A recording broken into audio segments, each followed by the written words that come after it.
Get rid of my vacation? Have fun replacing me. I worked at a company that was pretty generous with vacation time. If you worked there for over 25 years, you'd get 8 weeks of vacation and 2 weeks of personal time. It was a family owned, yet sizable company, operating 3 shifts with over 250 people. Enter Jimmy. Jimmy was a grizzled old timer. He started at the company when he was just 20, and now, at 63, he didn't really give a fudge. Jimmy had a unique skill. He and one other higher up in the office were the only ones who knew how to make a specific part for our product. One day, the plant owner announced he was selling to a corporation. He was ready to retire, assuring us that changes would be minimal and wishing us well. The new company, however, had different plans. They immediately slashed everyone's max vacation down to 4 weeks and completely scrapped personal time. Anyone maxed out had until December 31st of that year to use it, with no payouts. They also cleaned house in the office, firing anyone close to retirement, including Jimmy's backup. They removed one crucial rule. You no longer needed vacation approval. You could just call in and take it. Jimmy was ticked, and they knew it. Realizing he was the only one who could do his job, they hired a newbie for him to train, most likely to replace him. So naturally, Jimmy did what anyone in his shoes would do. He called in on the new hire's first training day and told us he was taking all his PTO at once, promptly taking 10 weeks off.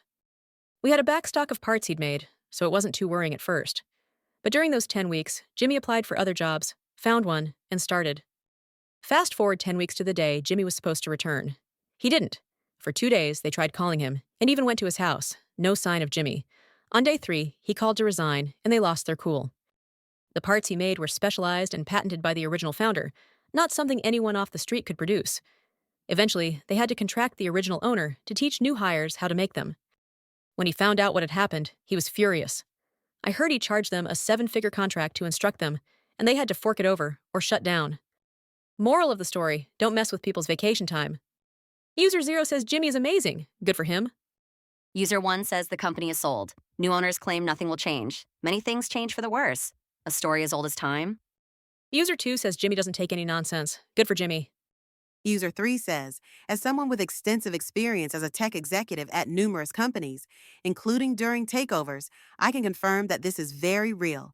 It's not as challenging as dealing with entitled next-generation owners who lack understanding about running a business and then fire key people in frustration, crippling the company. Both outsiders and next-generation owners often have little insight into the secret sauce that made the original owner successful. Offering better than average vacation or share options results in far more motivated employees. Alter that at your own risk. User 4 says I once spent months building a forecasting model to estimate how many people we'd need to handle. Varying increases in workloads due to an expected, though unknown, change.